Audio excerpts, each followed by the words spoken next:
الحمد لله الذي أرسل رسوله بالهدى ودين الحق ليظهره على الدين كله، وأرسله للناس كافة بشيرا ونذيرا وداعيا إلى الله بإذنه وسراجا منيرا.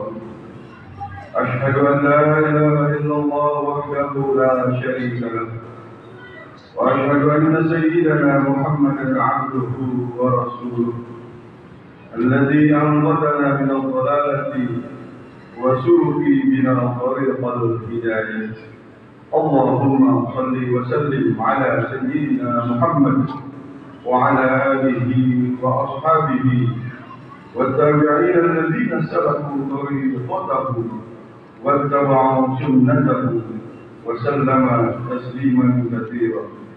أما بعد، فيا عباد الله، أوصيكم ونفسي بتقوى الله الذي شرف محمدا بالقرآن الكريم بدعوة وتربية صحيحة على دعوة الإسلامية في العالمين.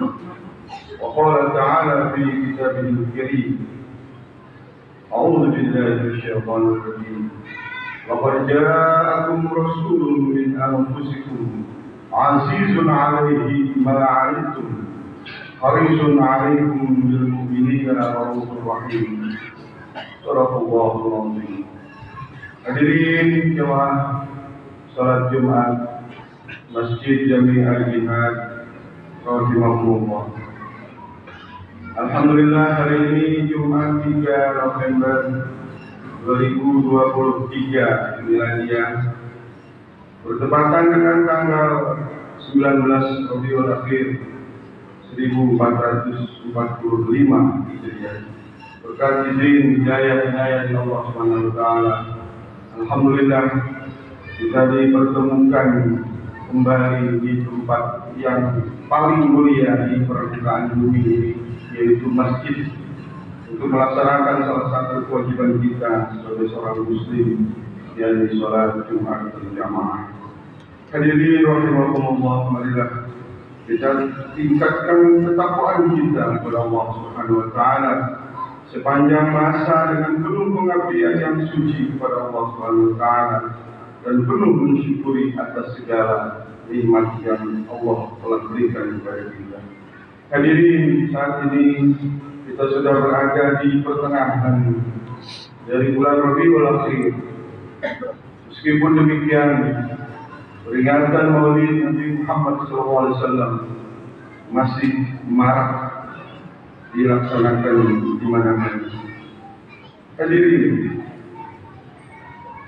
peristiwa lahirnya Nabi Muhammad SAW, seorang manusia agung yang nama dan ketokohannya diabadikan dalam Al-Quran dan sejarah dunia.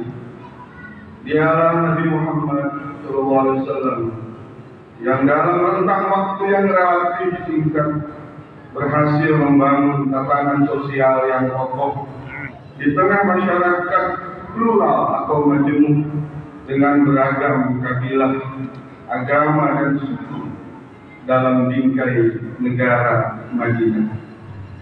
Dialah Nabi Muhammad SAW yang menjadi cahaya petunjuk di tengah gelap kelamnya peradaban jazirah yang sepanjang waktu dilanda perang antar kabilah dan mengubahnya menjadi masyarakat yang berperi kemanusiaan, yang humanis, yang menjunjung tinggi akhlakul karimah. Rekam jejak Nabi Muhammad SAW menitiskan keteladanan yang melampaui sekat atau batas kesukuan, kebangsaan, bahkan keagamaan.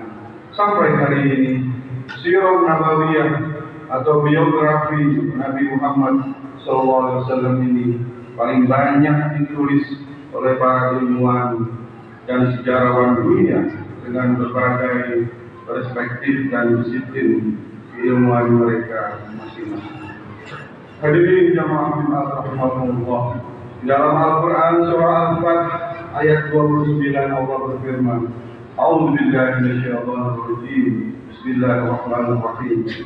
Muhammadur Rasulullah walladzina ma'ahu asyidda'u 'alal kuffari ruhamaa'u bainahum. Tarahum ruk'an sujjadan yabtaghuna fadlan minallahi wa ridwanan. Simahum fi wujuhihim min athari sujud. Dzalika mathaluhum fit Tawrah wa mathaluhum fil Injil. Kazar'in akhraja shat'ahu fa'anzarahu fastaghlaba fastawa 'ala suqihi yu'jibu az-zurra'a bil-'asiri bihimul kuffar. Wa'ada Allahu alladhina amanu wa 'amilus salihati minhum maghfiratan wa ajran 'azima. Nabi Muhammad itu adalah utusan Allah, dan orang-orang yang bersama dengan dia adalah keras terhadap orang-orang kafir, tetapi berkasih sayang bersama mereka. Kamu lihat mereka ruku dan sujud mencari karunia Allah dan keridhaan Allah. Tanda-tanda mereka tampak pada muka mereka dari bekas sujud.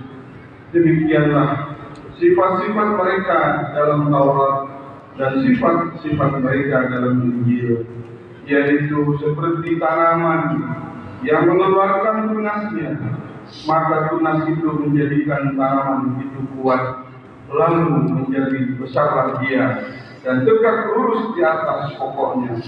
Tanaman itu menyenangkan hati penanam-penanamnya, karena Allah hendak menjengkelkan hati orang-orang kafir dengan kekuatan orang-orang mukmin. Allah menjanjikan kepada orang-orang yang beriman dan mengerjakan amal soleh di antara mereka ampunan dan pahala yang besar. Al-Quran surah Al-Fath ayat 29. Hadirin rahimakumullah, mari kita ingat kembali sosok pribadi mulia Rasulullah SAW melalui tutur kata Sayyidina Ali bin Abi Thalib yang digelari oleh Rasulullah dengan Babul Ulum dan juga digelari Karramallahu wajhah. Gelar yang sangat berat karena Sayyidina Ali memiliki banyak kedekatan dengan Rasulullah, sekaligus memiliki kelebihan dan kemuliaan. Bagi Rasulullah, Sayyidina Ali adalah seorang murid yang banyak menyerap pengetahuan, kepribadian, dan akhlak Rasulullah. Sayyidina Ali seorang sahabat pembela panji tauhid. Masa mudanya dikenang sejajar dengan keberaniannya menggantikan tidur Rasulullah di tengah kepungan kafir Quraisy saat Rasulullah akan hijrah ke kota Madinah bersama Sayyidina Abu Bakar As-Siddiq. Sayyidina Ali adalah kakak Rasulullah dari jalur paman Abu Thalib bin Abdul Muttalib, kakak Abdullah bin Abdul Muttalib, ayahanda Rasulullah SAW. Sekaligus Sayyidina Ali juga seorang menantu Rasulullah karena mempersunting Fatimah Az-Zahra, putri Rasulullah SAW. Profesor Haikal dalam bukunya Sejarah Hidup Nabi Muhammad menuliskan bahwa bila berjalan badannya agak condong ke depan, melangkah cepat dan pasti. Air mukanya membayangkan renungan dan penuh pikiran. Pandangan matanya penuh kewibawaan. Sifatnya bijaksana, penuh kasih sayang, rendah hati, mendengarkan pembicaraan tanpa menoleh kepada orang lain. Bahkan ia memutarkan seluruh badannya. Bicaranya sedikit, lebih banyak mendengar.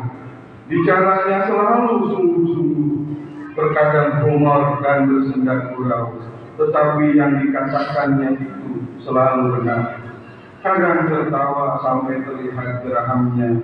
Bila marah tak tampak kemarahannya, hanya antara kedua keningnya tampak sedikit berkeringat. Lapang dada, Bagi yang pertama melihatnya, timbul rasa hormat.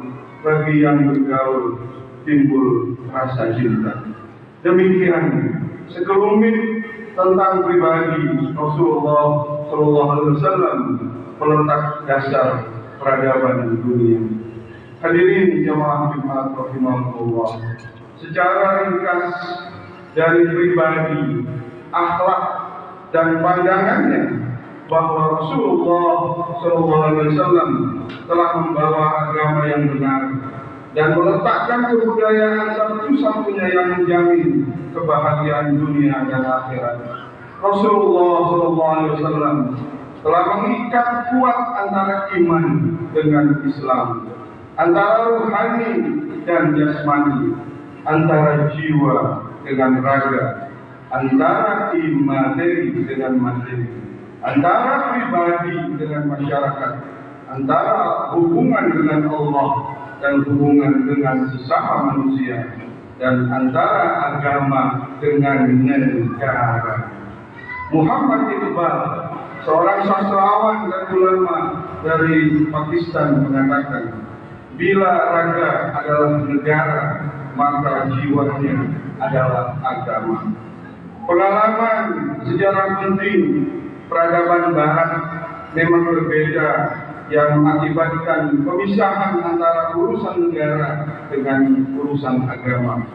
Sekularisme atau pendangkalan itulah kata yang tepat. Barat telah berhasil memisahkan antara agama dan negara, antara akhlak dengan material ekonomi belaka. Tujuan mereka hanya sukses dalam bidang material saja, sedangkan urusan agama adalah urusan kepercayaan masing-masing anggota masyarakatnya, sehingga tidak ada daya dorong agama untuk membentuk, apalagi mengubah jalannya sejarah peradaban dunia. Hadirin rahimakumullah, perhatikanlah bagaimana Sayyidina Abu Bakar As-Siddiq didikkan langsung Rasulullah SAW ini saat diambil sumpahnya di hadapan kaum muslimin ketika diangkat menjadi khalifah dari Khulafaur Rasyidin. Ia dengan tegas jelas menyatakan keputusannya, taatilah saya selama saya taat kepada perintah Allah dan Rasulnya. Namun apabila saya melanggar perintah Allah dan Rasulnya, maka gugurlah kesetiaanmu kepada saya. Prinsip peradaban Islam yang dibangun oleh Rasulullah SAW adalah keterpautan antara iman dan amal soleh, persenyawaan antara agama dengan negara, yang tidak dapat dipisahkan satu dengan yang lainnya. Inilah sosok Rasulullah SAW yang memiliki pandangan hidup jauh ke depan, sehingga pantaslah apa yang dinyatakan oleh firman Allah sebagai Rasul pembawa rahmat bagi seluruh alam. Wa ma arsalnaka illa rahmatan lil alamin. Dan tiadalah kami mengutus kamu wahai Muhammad melainkan untuk menjadi rahmat bagi semesta alam. Al-Quran surah Al-Anbiya ayat 107. Demikian, semoga isi khutbah ini ada manfaatnya bagi kita semua, dan mudah-mudahan kita sekalian mendapat maghfirah dan rahmat dari Allah Subhanahu wa taala, dan akan mendapatkan syafaat dari Rasulullah SAW dari dunia sampai akhirat sebagai golongan mukminin, muttaqin, shalihin, maghfurin. Dan jadikan kita semua ini ya Allah mendapatkan rezeki-Mu yang halal, dan jauhkanlah dari barang riba dan mungkar, dan jadikanlah negara kita ini Indonesia menjadi negara yang adil dan makmur, aman sentosa, baldatun thayyibatun wa rabbun ghafur. Amin ya rabbal alamin. Ya Allah wa iyyakum minal faizin amin. وأدخلنا وإياكم في عباده الصالحين. أعوذ بالله من الشيطان الرجيم. ما كان محمد أبا أحد من رجالكم ولكن رسول الله وخاتم النبيين، وكان الله بكل شيء عليما. بارك الله لي ولكم في القرآن العظيم، ونفعني ونفعنا به تلاوته في ذكر الحكيم، وأدخلنا وإياه في جنة النعيم. وقل رب اغفر وارحم وأنت أرحم الراحمين. اللهم صل وسلم وبارك على سيدنا محمد وعلى آل سيدنا محمد